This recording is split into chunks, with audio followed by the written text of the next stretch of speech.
didn't grow up wanting to be a coroner. No kid does, I guess, really. I actually wanted to be a doctor, but since I didn't have the grades for medical school and I still wanted to turn my love of anatomy into a career, I decided being a coroner was my best bet. Now, for those that are unaware of what a coroner does, I'll just break it down Barney style. Whenever someone dies, and we aren't super duper sure how they died, it's my job to take a look under the hood, as we say, and figure it out. I used to work in the city, and for quite a while too, but I feel like a man in my line of work can only work in a city for so long before he either quits, moves elsewhere, or loses his mind completely. Me, I decided to move elsewhere, somewhere quiet and calm, which is how I ended up in Mikalsen, Montana. It's a pretty little town on the edge of a bay, and with just 5,000 people living here, it's considerably quieter than my previous home of almost 4 million. Now back there, it wouldn't be out of the ordinary for me to complete 3 or 4 post-mortems in a 24-hour period. Now, I'm lucky if I see maybe 3 or 4 a year. And as you can probably imagine, that suits me just fine considering that I only took a minor salary hit. But then I guess, ironically, it's here that I performed the most memorable autopsy of my entire career. And it's one of those that's memorable for all the wrong reasons and why I sent you the story. Now one morning, I got a call from a deputy sheriff to tell me that a young girl had passed away. And from the moment I heard his voice, I knew that this one was going to be different. She'd been found the previous night, wandering on the 35 in her bare feet. The driver that spotted her turned around to see if she needed any help, and found a young girl on death's door. She looked terrible, starved and beaten, and was mumbling all kinds of gibberish till she eventually passed out. The driver tried to keep her awake and talking, and then when he realized that she was probably slipping away, he even tried performing CPR. But unfortunately, the poor thing passed away before the emergency crews could get to her. Naturally, the sheriff's department wanted to know exactly what killed her, but more importantly, they wanted to know if I thought that there was also a who element to it, as in, was it a tragic accident, or was it murder? But when the girl's body arrived at my office, I found that there were many more questions to be asked, and some very frightening ones too. And when it came time for the autopsy, the forensic pathologist I work with agreed that he'd never seen anything like it. At 5'7", the girl appeared to be in her late teens or early 20s, but she didn't weigh an ounce over 70 pounds. She was also this very sick shade of yellow, which indicated liver and kidney failure, but that wasn't even the half of it. She'd quite clearly been starved, and her body was so heavily covered in burns and scars that it seemed her abuse had been almost systematic. Like someone had been trying to slowly disfigure her, one patch of flesh at a time. We discovered the girl's eyes had actually been gouged out, and that her finger and toenails appeared to have been completely and deliberately removed. There was also evidence someone had tried to either torture or sterilize her by piercing her abdomen with some hot wires or needles. The technicians collected swabs and samples, and then the pathologist proceeded to cut that old distinctive Y shape into the chest of the deceased. And the effects of her starvation were evidence of the girl's organs, yet bizarrely we found quite a sizable amount of partially digested organic material in her lower digestive tract. Now this, along with samples of her blood and spinal fluids, was tested at our on-site laboratory, and what our technicians found was truly shocking. The contents of the girl's stomach turned out to be a mix of 2 very distinct varieties of fungi, fly agaric and the suitably named death cap. Now the death cap needs no introduction, as I'm sure you know. It does what its name suggests. Some might say that fly agaric is also suitably named because while ingesting it won't make you fly, it does have intense hallucinogenic effects on those who use it. The implications of its presence terrified us. And when it came to writing up the post-mortem, we almost didn't want to believe our own conclusions. Judging from the bruises around her wrists, ankles, and neck, someone had kept the girl prisoner, and the level of starvation suggested this had been for a considerable amount of time. During this period, She had been systemically tortured and maimed by someone exceptionally sadistic. Then, once she was hungry enough to eat just about anything put in front of her, the girl's captor fed her a fatal mix of mushrooms and just let her go. Even if she was still in possession of her sight, we judged the girl was far too weak to have mounted any kind of serious escape attempt.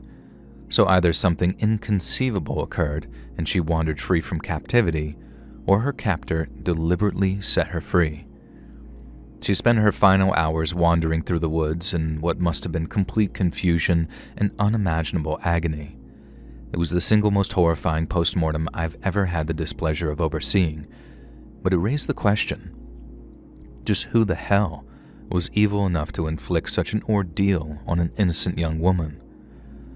Once our examination was complete and the final report written up, the girl's body was transported to a local funeral home.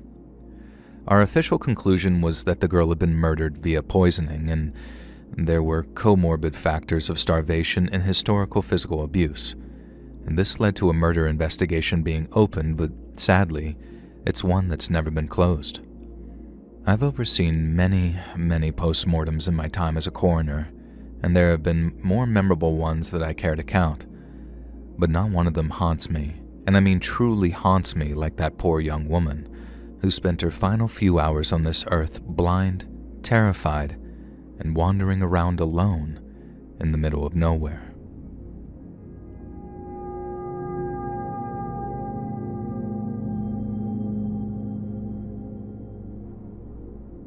Ever since I can remember, I've always been into post-apocalyptic movies and TV shows. That's no exaggeration either. The first movie I ever remember watching was a Peter Graves one from the 70s called Where Have All the People Gone? It's about a mysterious natural disaster, a solar flash that turns like 90% of people into ash and leaves everyone else to wander this deserted, dead landscape. If I watched it nowadays, I'd probably think it was pretty lame, but back then, it was the coolest thing I'd ever seen. I mean, Mad Max was awesome too, but the idea of people disappearing seemed like it'd be sort of strangely peaceful.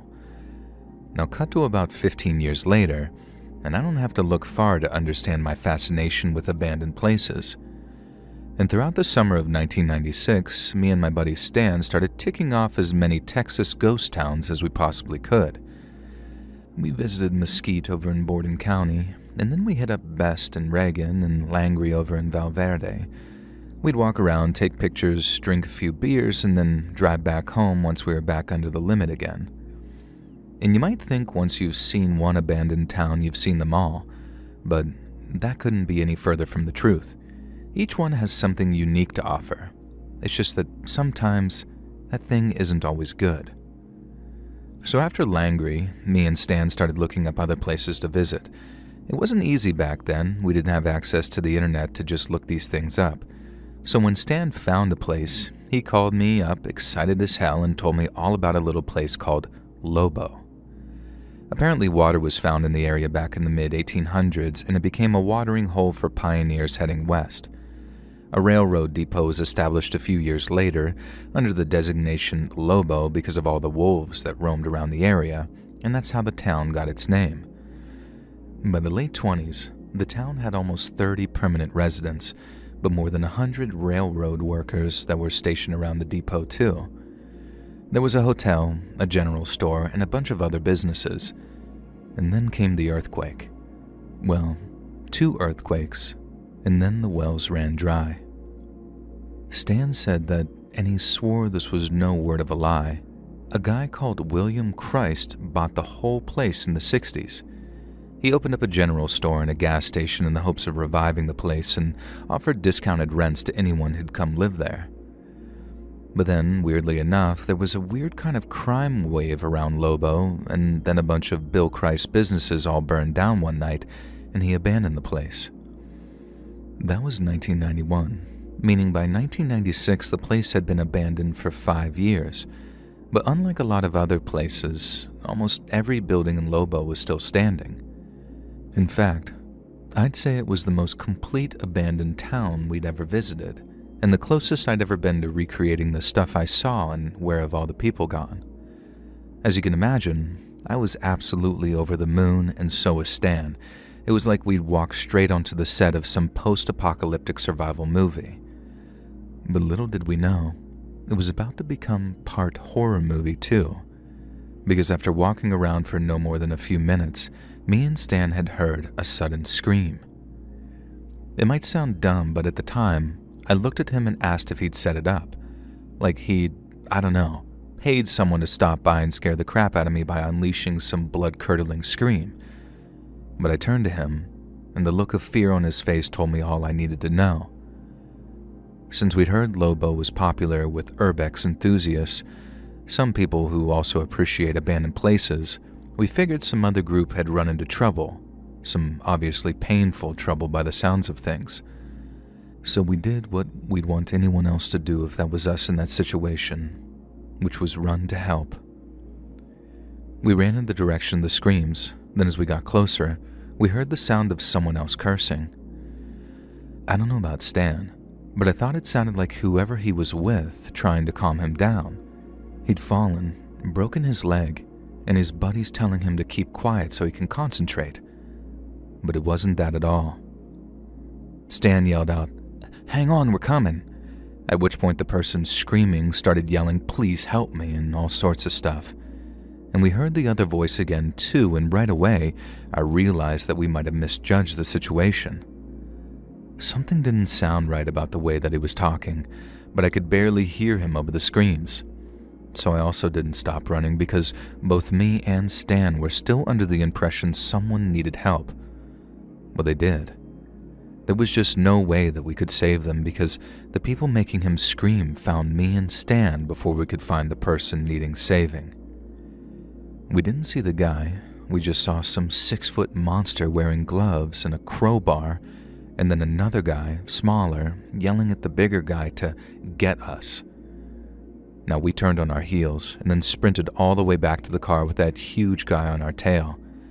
But thanks to him being such a muffin, we were able to safely outrun him, and last time we saw him, he was in our rear view as we drove off. We called the cops from some gas station and then drove with some deputy all the way back to where we'd been so he could see exactly what we were talking about. We didn't expect anyone to be there when we got back, and we were right on that. But what was left was a lot of blood. We think someone was being tortured. Maybe for information, maybe just revenge, and the people who orchestrated it were obviously some very shady people. If they were killing someone out there, they'd do it just before fleeing, right? So it had to be torture, and just writing that out gives me chills. It was the first time that we'd run into anything like that while touring some abandoned places, and while it wasn't the last, nothing ever quite compared to the insanity that happened that day in Lobo.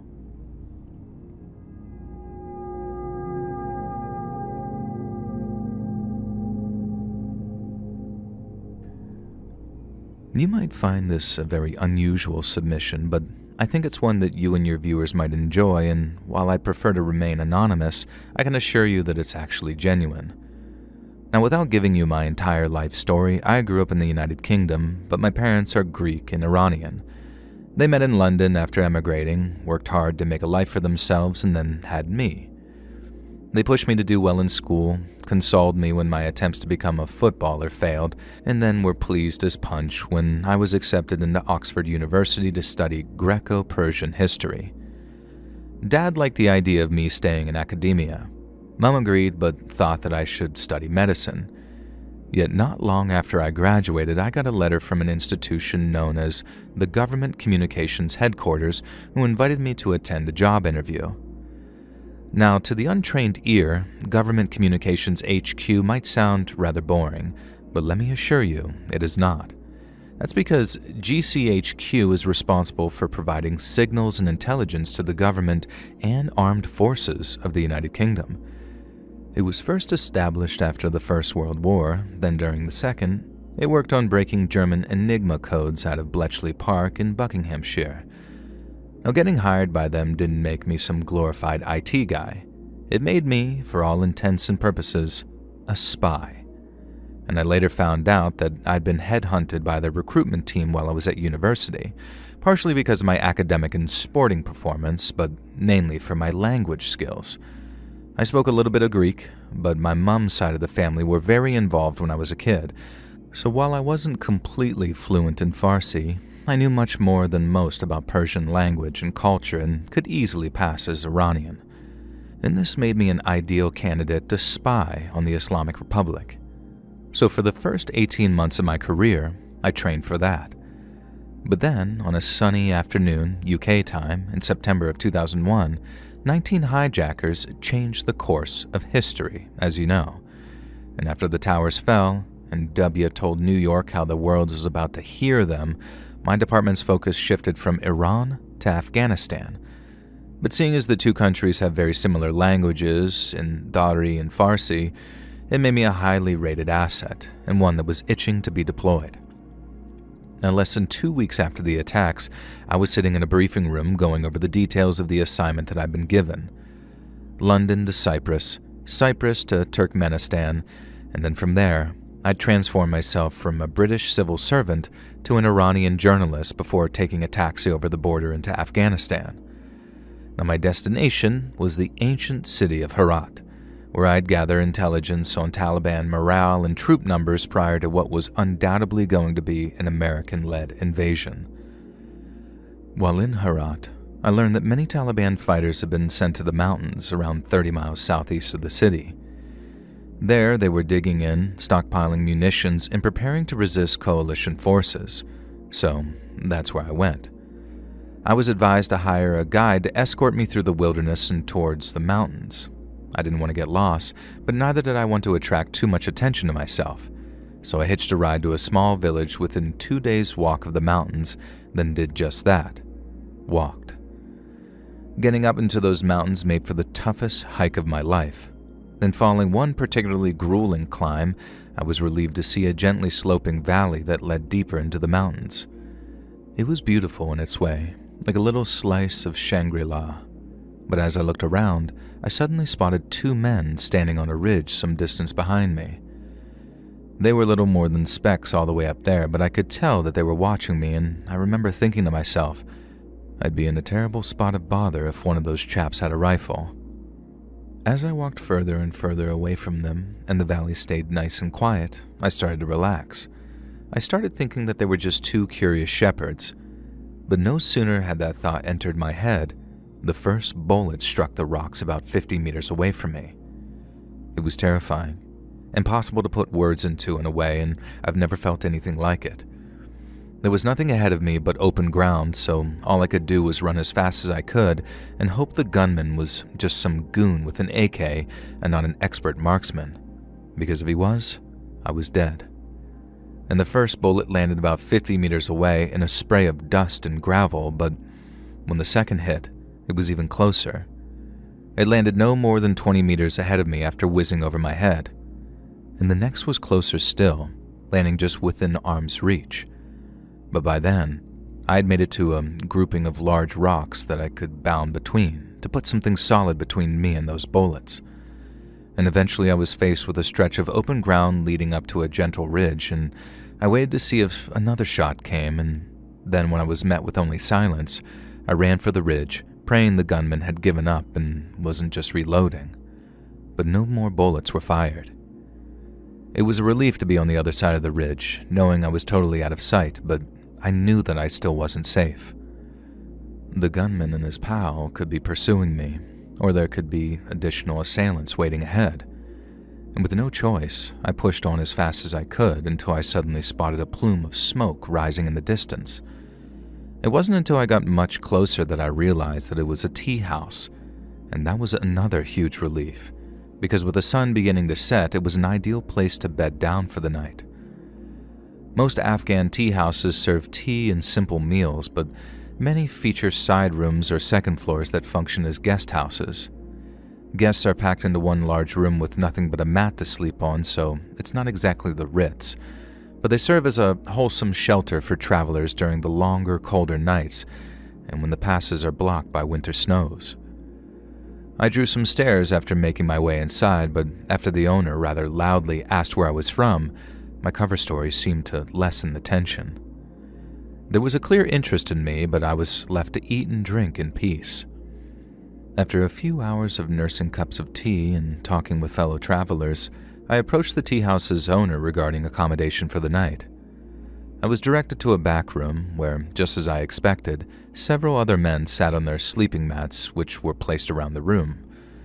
The walls were bare, the floor was covered in a mosaic of carpets, and there was a large silver tea set in the middle of the room.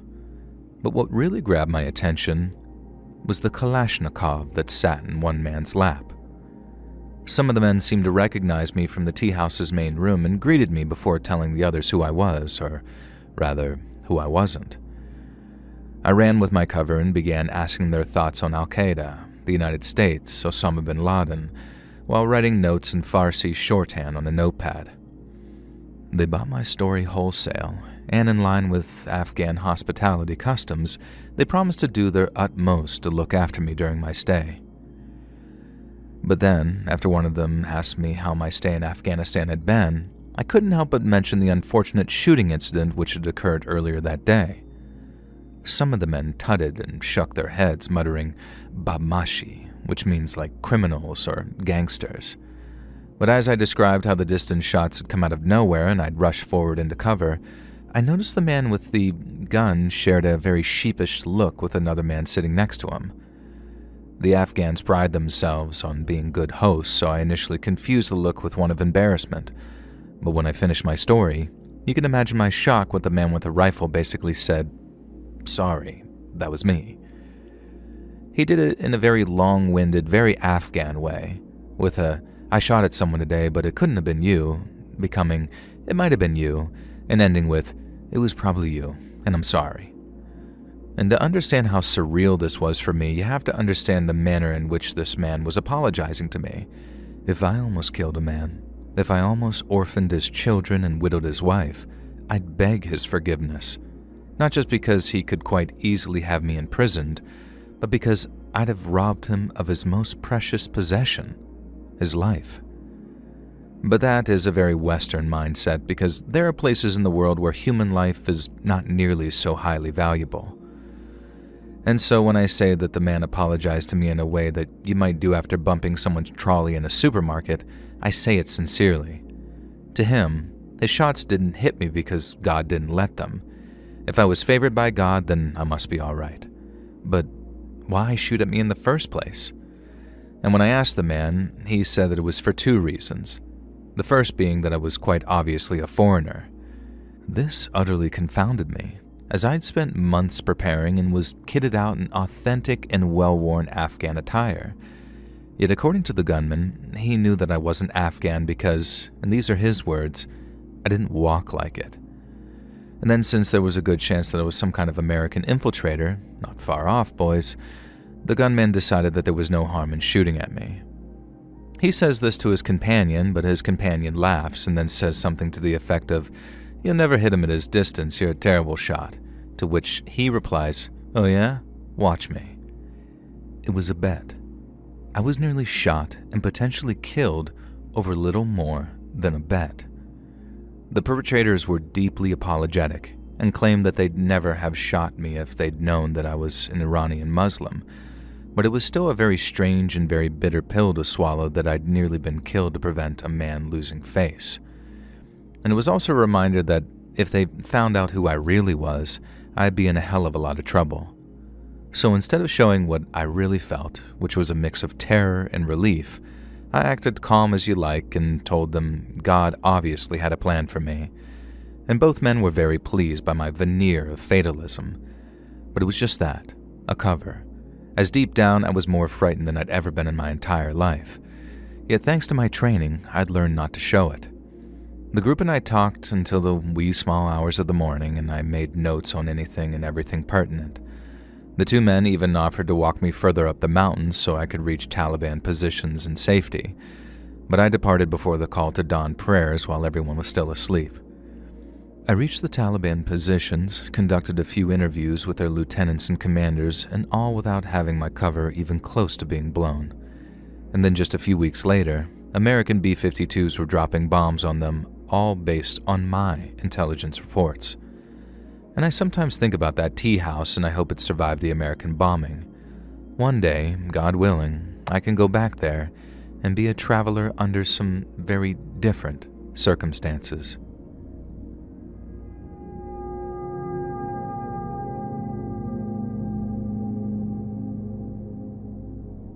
On the rare occasion that someone asks me what I do for a living, my reply always prompts the same response every single time. I say, I'm a limnologist.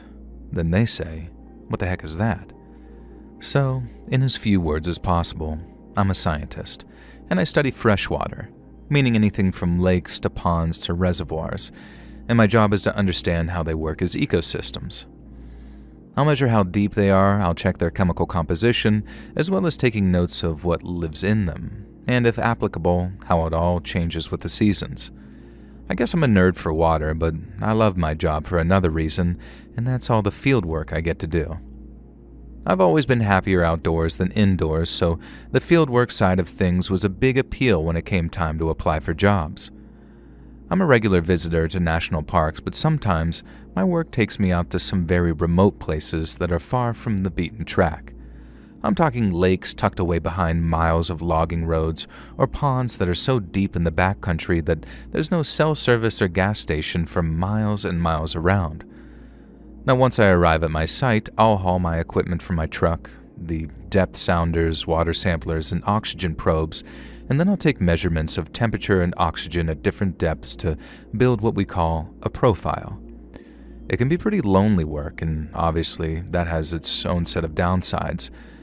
But then came one day when I learned that sometimes alone is better. So on the day in question, I had been out on the lake all morning pulling up sediment cores. These are really long, heavy cylinders full of mud from the lake's bottom, and analyzing them layer by layer can tell you the story of the lake's past. It was one of those remote southwestern lakes, Lake Walker in Nevada to be exact, where the road just kind of gives up points and turns into gravel. No one goes out there unless they've got a reason, and since there are a few good reasons to be out at some muddy lake in the middle of the desert, I thought I was alone.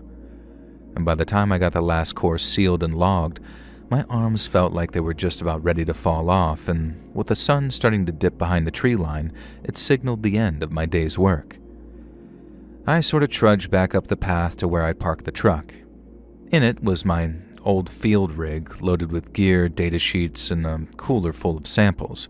It was expensive gear too, so much so that it'd be cheaper to replace me than it would be my equipment.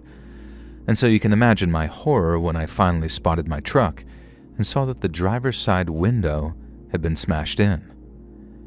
I ran, convinced that some meth head had stolen tens of thousands of dollars worth of specialist equipment, and I could already see him flipping it for a few $100 and then smoking or injecting months of work into his lungs or veins. And then by the time I was terminated from my job, denied what I believed was my life's purpose, he'd already be robbing his next victim.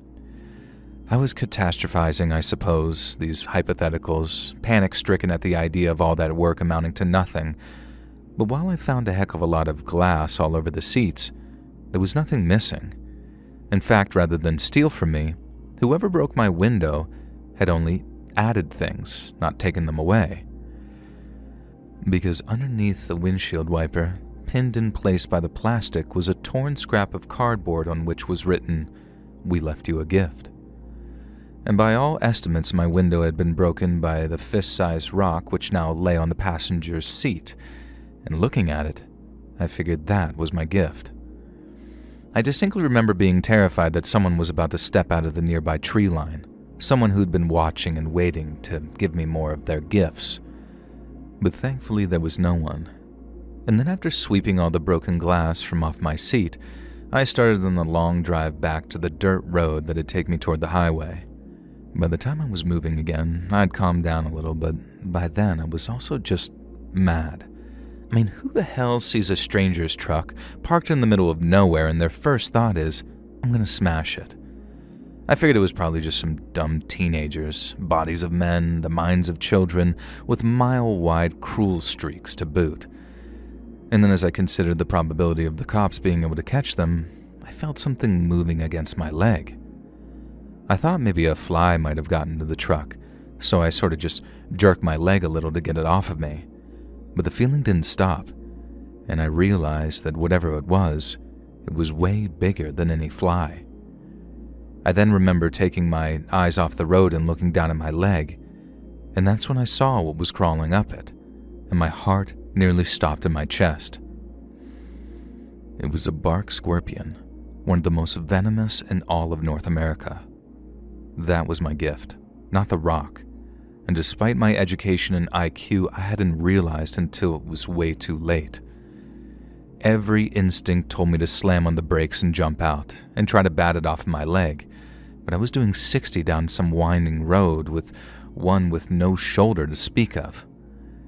I just remember gripping the wheel so hard that my hands hurt afterwards as I forced myself to breathe, and when they say that time slows down in those sorts of situations, I didn't know how true that really was until those moments. Each second stretched out like a rubber band as I watched that scorpion slowly crawl up my leg, and as each one slipped by, I watched the scorpion edge closer and closer to my groin. I managed to ease off the gas, signal and roll to a stop on a narrow gravel turnout. My heart felt like it was going to explode in my chest as I shifted into park, and then I unbuckled my seatbelt, opened my doors smoothly and slowly as I could. I stepped out one leg at a time, and then after raising the fabric from off the skin of my thigh, so as if it sort of stung it would penetrate my skin, I began to shake my pants till the scorpion fell and hit the ground. I practically jumped back into my truck and slammed the door again, but when I did, I was hit by this wave of relief and spent the next few minutes with my head in my hands. I don't think that I've ever been so terrified in all my life, and to this day, I struggle to think of a time where I felt more panic-stricken. It wasn't even so much the scorpion, because while people have died after being stung by bark scorpions, those deaths are very rare. It was the idea of trying to keep my car on the road when my legs felt numb and I went into convulsions. Then if another truck or car drove by, and I might as well have finished that day in several more pieces than I started. I told the guys back at the office about what happened. I needed no encouragement to file a police report because God knows I didn't want whoever left that scorpion in my car to get away with it. But I also knew that there was a very slim chance anything would come out of it, so I wasn't surprised when months turned into a year and I didn't hear back from the cops in Nevada. To this day, I sometimes catch myself wondering who the hell would do something like that and why, but I think deep down, I know.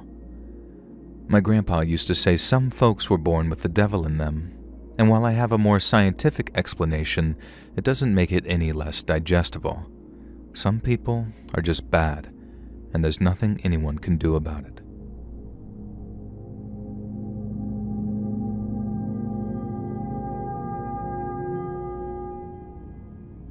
More than 20 years ago now, way back during the summer of 2002, I received some of the worst news of my entire life. My favorite aunt, Janie, who I'd been very close with after Mom died when I was young, had suddenly and tragically passed away. It was devastating, but perhaps even more so because it came at a very inopportune time for me. I guess no death comes as a quote-unquote good time, but Aunt Janie died as I was going through a series of bitter financial struggles. I moved across the country a few times before to pursue my dream of, I guess that's not entirely relevant, but let's just say that it wasn't going well, and I barely had 2 quarters to rub together. I couldn't afford a flight, and I really didn't want to leave my car alone for days because it had almost certainly been stolen by the time I got back. And so, not wanting to miss the funeral for fear of forever regretting it, I decided that I was going to drive almost 3,000 miles from Newark, New Jersey to my hometown of Sacramento, California. And sometimes when I look back on it, I wonder what in the world I was thinking, embarking on a 6,000-mile round trip. But at the time, it made perfect sense. I hated living in Newark so bad that I'd have done anything to get away for a while. Now, nothing against the city itself, it's not nearly as bad as some people make it out to be, but my living arrangements left much to be desired, and for multiple reasons too. I also figured that since I hadn't really seen much of the country I lived in, it was a great excuse for a road trip. Then, and this is probably the craziest part, I figured that I might buy an RV while back in California, assuming that I got some inheritance money, and I'd drive that back to Jersey instead. And like I said, I'm not really sure what I was thinking, but my idea of that road trip and the reality of it would turn out to be very different. On the third day of my journey, I'd reached the western side of Wyoming. I just stopped in a little town called Lyman for a light lunch and then planned to stop for gas in a place called Evanston before crossing over into Utah. But after maybe 45 minutes of being on the highway, I spotted a small town on the horizon, one that I was pretty sure not Evanston. And I remember slowly as I reached the town limits while thinking, well, might as well top off my tank here if possible, and I started looking around for a gas station. But then, rather than wasting time driving around in circles, I figured that I'd just ask someone for directions. The place had an old-timey vibe about it, and a bunch of stores had signs that looked like they were in Swedish or maybe German. And then aside from a couple of rundown houses, it was honestly picturesque. People looked friendly, it had that wholesome small-town feel to it, so I didn't think twice about rolling down my window and asking a passerby for some pointers. Now, the first person I spotted was a middle-aged woman walking along the sidewalk carrying a few shopping bags. Now, I called out to her, and she walked over to my window, and then after a nice welcoming to the town, she told me that the gas station was almost smack bang in the middle of things, not far from town square. I thanked her and told her how pretty her town was, and she said that I was welcome, but then as I was driving off, she did something very out of the ordinary. She pointed her fist at me, with her index and pinky fingers raised, and then said what sounded like thin and gangly. She said it with a smile, and then turned her back and walked off. So at the time I figured it was little more than just like some harmless idiosyncrasy. And I also figured that I hadn't heard her correctly because there was no way that she said thin and gangly. It had to be something else. But then, what was up with that sort of devil horns rock gesture she made too? And as I drove toward the town square, I figured that I was probably just overthinking things. Maybe she had arthritis and couldn't make a whole fist while pointing. And then, whatever she said, the smile on her face suggested it probably wasn't mean or rude or whatever. And so with that in mind, I continued on towards the town square and the gas station. When I arrived, the gas station's pumps looked like they were from the 60s, and a smiling attendant had to walk out from the station to give me advice on how to use them. He was friendly about it, but he clearly took a great deal of amusement in seeing a millennial like me struggling to use something so outdated. Now, once I was done, I walked inside to pay him. I made a little small talk as I took my change, realizing that I hadn't seen any signage outside of town, so I didn't know what it was called. And the guy kind of chuckled, shook his head, and said, "Damned kids." But he never mentioned the town's name as he went back to reading his paper. I figured he probably wasn't the conversational type, so I just thanked him and turned and began walking back to my car. But as I did, I heard that weird phrase spoken a second time. Now, from behind me, I thought I heard the attendant say, "From thin and gangly." And he said it in the same way as you'd tell someone, "See you later." Now, I then said back, "Sorry, what did you say?" But not in a sort of confrontational or demanding way. I was just sure to stay as courteous as I could. But instead of explaining himself, the guy simply said it a second time, only that time, he said it so slowly that I could hear exactly what he was saying. "Von hinnen gangen." He didn't just repeat himself, though. He said it aggressively, almost like it was a warning. And if it was a warning, it was one that I didn't need to be given twice. I walked straight back out to my car, intent on getting the hell out of town. Something weird was going on, and I suddenly felt very unwelcome. When I stopped at some lights at the edge of the town square, I noticed someone gesturing to me from the sidewalk off to my left. He was waving gently and had a smile on his face, but by then I was so wary that I wasn't convinced his intentions were pure. I waved back cautiously, and then he started moving his fist in a circle as if to say, "Roll your window down." I didn't roll it down completely. Like I said, I was still kind of wary, but as soon as he saw the gap in the glass, he started pointing at me with his index and pinky finger, just like that lady did before yelling out, "Von hinnen gangen." I rolled my window up again, wondering what the hell I was thinking and rolling it down a little. The lights were still on red, so I had to just sit there and keep calm till they turned green. But in the meantime, the guy kept on yelling that weird phrase at me as loud as he could, and that wasn't even the weirdest part. There were people walking past him, a lot of them too, but they were either completely ignoring the guy, like he was sort of invisible or something, or they just sort of looked on and smiled at his outbursts, while some of them were even laughing to themselves as they passed. I was actually kind of dumbstruck for a second, so as the guy yelling started walking towards my window, all I could do was watch him and wonder if he was crazy or if something else was happening, something I couldn't explain so easily. But when he slammed his fist into my window, I was dragged out of that dumbstruck stupor. I began yelling at him to get the hell away from my car, but as I did, the car behind started honking since the lights had turned green. I just drove, and I'd have broken the speed limit if I wasn't certain that I'd end up getting pulled over by some weird cop who'd do who knows what, probably after yelling that weird phrase at me. And I know that's probably what you're thinking at this point. Like, why not call the cops or drive to the town's sheriff's office or police department? Well, to put it straight and simple, I was terrified. The last thing I wanted to do was hang out in a place that was just so bizarrely hostile, so I tried to flee. And so after I saw the light had turned green, I put my foot down, staying within the speed limit of course, and tried making my way to the town's western limits. I was still shaken by the guy attacking my car, but my escape was going well, so I was able to stay calm. But then as I was confident that I was going the right way, 2 teenage boys jumped out in front of my car so suddenly that I had to slam on the brakes. I yelled at them to get the hell out of the street, but then, I'm pretty sure you can guess what they did next. Yeah, they pointed their fists at me in that same devil horn style salute, and then they each began yelling von hinnen gangen. Not quite in unison, but very loudly.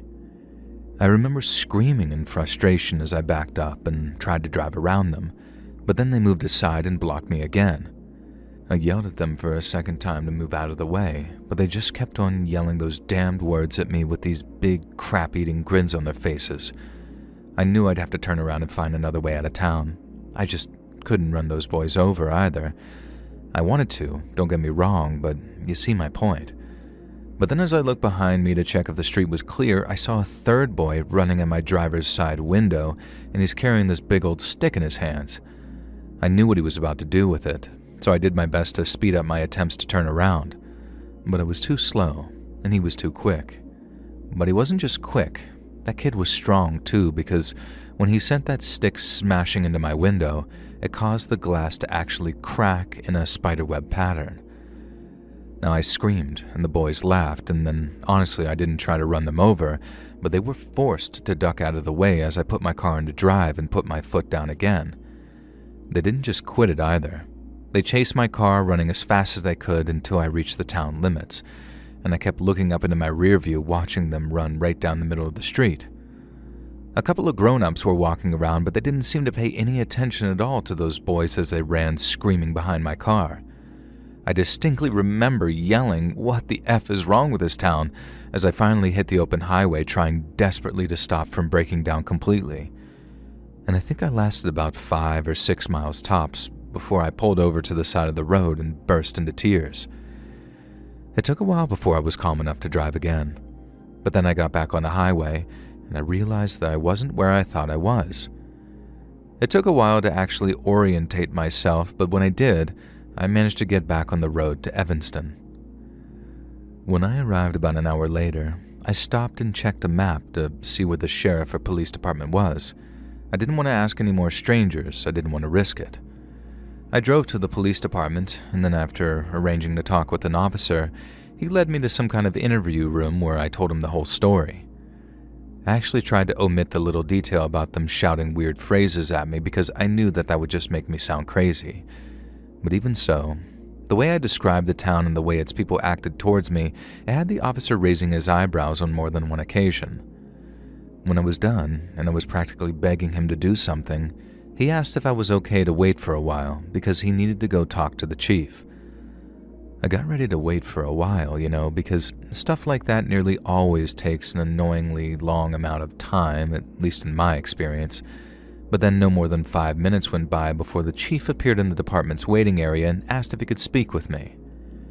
Now, I could tell just from the way he greeted me that it wasn't going to be good news, but hearing it was surreal to say the least. The chief said I wasn't the first person to fall afoul to what he called Germantown, and I probably wouldn't be the last either, because hating and shunning outsiders was practically a proud old tradition over there. And I told him about the weird phrase they'd been yelling, the von hinnen gangen, which turned out to be some sort of archaic German way of saying, get the hell out of here, as well as the attacks. The chief said that I was lucky not to get worse, because he'd known folks to need medical treatment after accidentally driving through there. Germantown wasn't the place's actual name, its occupants called it something else, but the whole being mean to outsiders thing started way back in the 1800s, I guess, after someone brought some plague into the town. They were already super old school religious and had a lot of superstitions, so after that it became tradition to just sort of shoo away outsiders. I asked if it had happened before, and worse too. Why hadn't anything been done about it? I thought the answer would be a complicated one, but it wasn't, because all it boiled down to was a small town banding together and putting up a wall of silence. The most the county had ever been able to pin on anyone was a disorderly conduct charge, because local law enforcement essentially refused to do anything about crimes perpetrated on outsiders. I could try to gather evidence for litigation, but without witnesses, there wasn't a case. And so according to the police chief there, the best thing that I could do for myself was to get in my car, keep on driving to wherever I was going, and just try to forget it ever happened. Now, anything else would only bring on more trouble. And I couldn't believe what I was hearing. I mean, call me naive, but I thought that there was a common law in this country that meant that people couldn't just get away with stuff like that. But obviously I was wrong. The chief said everyone in Evanston always avoided Germantown like the plague, or if they did drive through it, they made damned sure not to do so with a low gas gauge, and they never, ever stopped. Now, I made it to my aunt's funeral, but I never did buy that RV.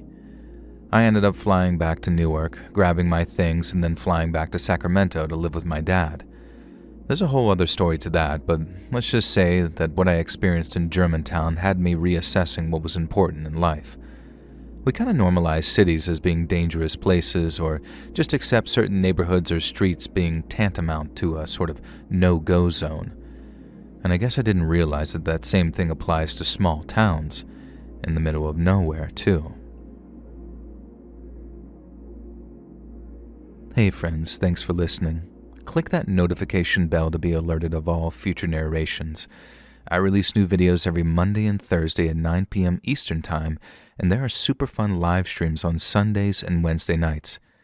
If you got a story, be sure to submit them over at my email, LetsReadSubmissions@gmail.com, and maybe even hear your story featured on the next video. And if you want to support me even more, grab early access to all future narrations and bonus content over on Patreon, or click that big join button to hear about the extra perks for members of the channel. And check out the Let's Read podcast, where you can hear all of these stories and big compilations located anywhere you listen to podcasts. I also have a true crime channel called Saturn Soul. All links in the description below. Thanks so much for listening, friends. Oakley dokley. See you next time. Yeah.